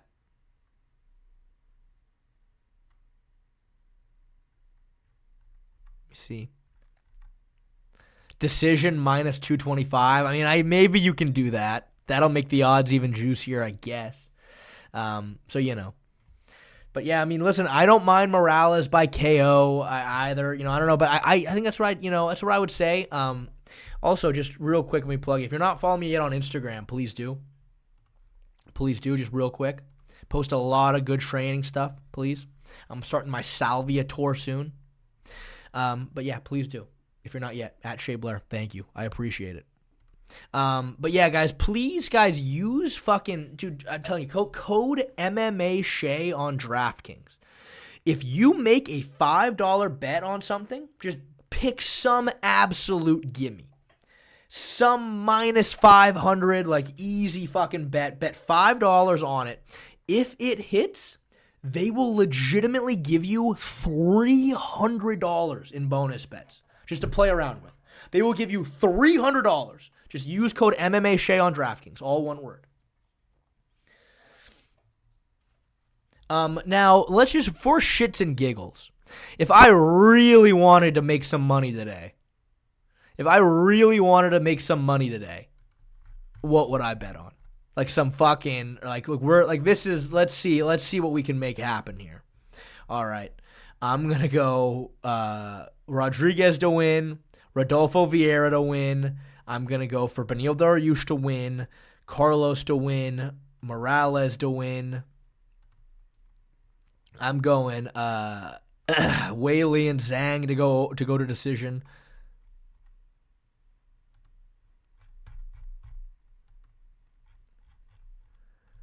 And then I'm going Jack to win. Damn, this is going to be a fucking bet right here. My DraftKings promo code is all one word, MMA Shea. There it is right there, MMA Shea. Just being honest. You bet $5 on something. If it hits, they will give you $300 just to play around with. So, DraftKings, guys. Jesus, $25 when you $4,300. Damn. $25 when you $4,300. It's literally not a scam, John, 488. That's like literally what it is. That's literally what it is. But yeah, man, that's the parlay for today, boys. Sounds a bit too good to be true. Dude, it used to be way better, Sigma Baller 9000. It used to be that if you made a $5 bet on anything, they'll give you $200 in bonus bets. You didn't even have to win. That is literally what it always was in the past. And maybe that'll come back, but for right now, that's the deal they're offering. If you use my promo code. Bet $5. If your bet hits, they give you $300 in bonus bets. But it used to be just you bet $5 and you get $200. But I mean, it's a little. I mean, you know, say what you will about sports betting, it's not a scam. That is just literally what it is. Yes, I am sponsored by DraftKings. They pay me. But I'm just being honest with you guys. Code MMA Shea on DraftKings right there. And if you make a $5 bet, also, you have to be a new customer, by the way. Make a new account. You have to be a new customer. Make a $5 bet. I think the distinction is, though, it has to be at least, it can't be more than minus 500, your bet. So, like, if you bet on something that's like minus 1,000, it doesn't count. It has to be at minus 500 is the max. But still, like, if you find someone who's a minus 500 favorite, they should be a lock. And if you bet $5 and it hits, they will give you $300 in bonus bets. But yeah, you can just bet on some bullshit to go for a half a round maybe. As long as it's under minus 500, they will give you $300 just to play around with. You can do whatever you want with. I don't think you can max 677 because I believe you have to obviously they don't want fucking children. You have to take a picture of your ID. So it's all legal adults. But yeah. Again, follow me on Instagram if you're not yet, at Shea Blair. Post a lot of good stuff. No, I mean, John Fourier, I'm not 100% sure where you can use it, but I don't think it's just the U.S. But I don't know exactly where you're allowed to use it or not use it, but oh man. It's DraftKings Sportsbook. It is DraftKings Sportsbook, you guys.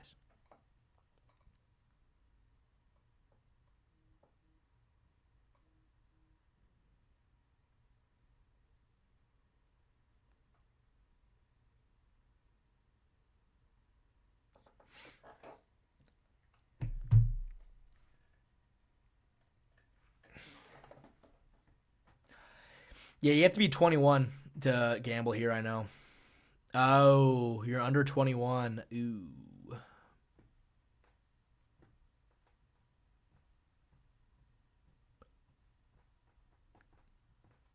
But yeah, guys, that's the stream for today. Hope you guys enjoyed it. It's such a great card. This is a once-in-a-lifetime card right here. I mean, not really, because UFC 300 was also just as good, but... Should I bet on to guarantee money? I mean, you can't... I mean, guaranteeing money is always a little hard. But let me see. If I wanted to absolute best you to make some money. Oh, Rep King Purr, thank you for joining the fan club, dude. I really appreciate it. So much phenomenal members-only content that's going to keep coming. If you want to join the members-only Discord, let us know. I would say Carlos Prates is a good bet.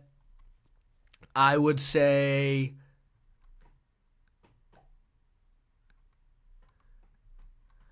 like Jack versus Islam to go over. I mean, God, minus 450 is not phenomenal, but like, I don't know. I mean, like minus 450. I mean, if I were to say, well, you said you want guarantee money, maybe over a round and a half is a pretty safe bet.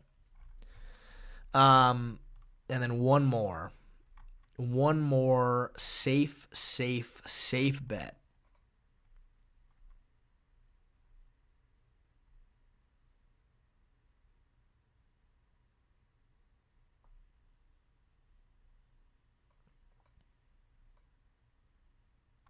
Maybe RoboCop, but I don't know. It's a little scary for me. Maybe Zhang and Valentina over 4.5. You're not gonna make like a ton of money, but like $25 you'll almost double your money. I mean, I don't know. Tough to say. To guarantee, I would try to do something real safe like this. But you could obviously make the odds better. You want to go Valentina or Zang to decision.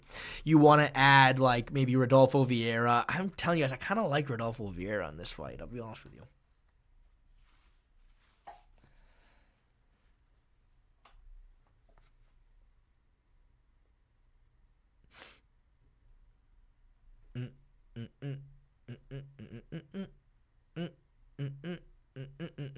No, Meme Big 8. I don't want to curse Islam. Like, I have no reason to curse Islam.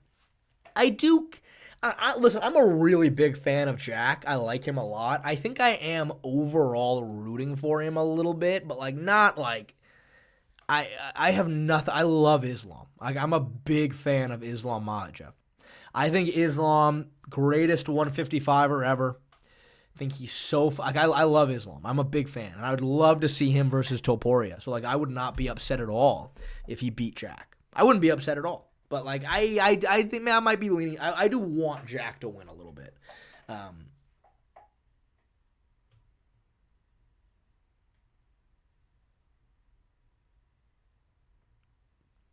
Aaron, what kind of fucking question is that? What kind of question is that? Of course not.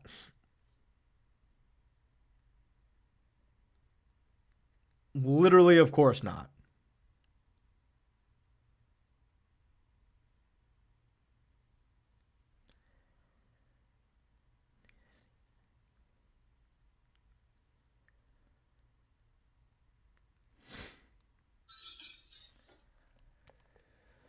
Oh, man. All right, guys. All righty. I might get the fuck out of here. I'm going for just about 2 hours. I might be getting the fuck out of here, but I do really appreciate you guys coming. I'm going to leave this up. So I do appreciate you guys coming. I love you guys so much. I'll be streaming tomorrow for the cards. I will see you all later. All right. Goodbye.